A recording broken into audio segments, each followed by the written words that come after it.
Today we're going to be talking about quotation methods in essays. First off, we're going to start with ellipses. So the main use of the ellipse is to indicate an omission in quoted material. So for those of you who don't know what an ellipse is, it's basically the ... you see in quotes. And one example is to shorten unnecessary information and just take out the parts you need, whatever. And so here, right there, we have the full text of the preamble, and then down here we used ellipses to make it shorter. So, we the people, in order to form a more perfect union, established the Constitution for the United States of America. See? Whole lot shorter than this thing. Next, we're going to talk about the use of brackets in essays.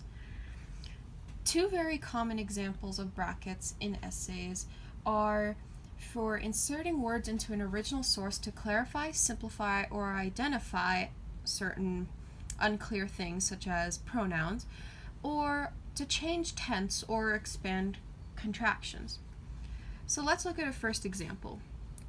We included this first example to show how brackets can be used to insert words into an original source to clarify a pronoun, the pronoun in this case being they. The president stated that he, quote, will not sign the ability that they, Republican members of the House, have been talking about. Notice how we took the pronoun and made it clearer by adding the proper noun. Now, I also said that brackets can be used to change tense. Here, the original quote, at his lips touched she blossomed like a flower, and the incarnation was complete.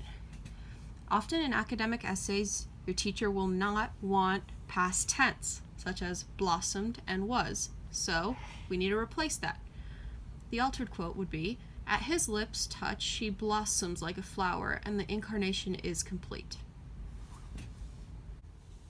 And finally, we're going to talk about quoting a quote.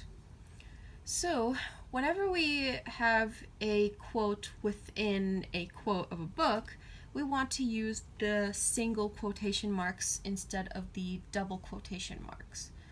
For example, if you're taking a passage, especially narration, put it in double quotes.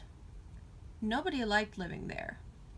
Then you have the actual thought or something that the character would say in a single quote. It was hell, they'd all say. Notice how we have the actual narration right here. Nobody liked living there, they'd all say. This is how we differentiate between something the character says and something that is narrated. That is how we identify a quote within a quote.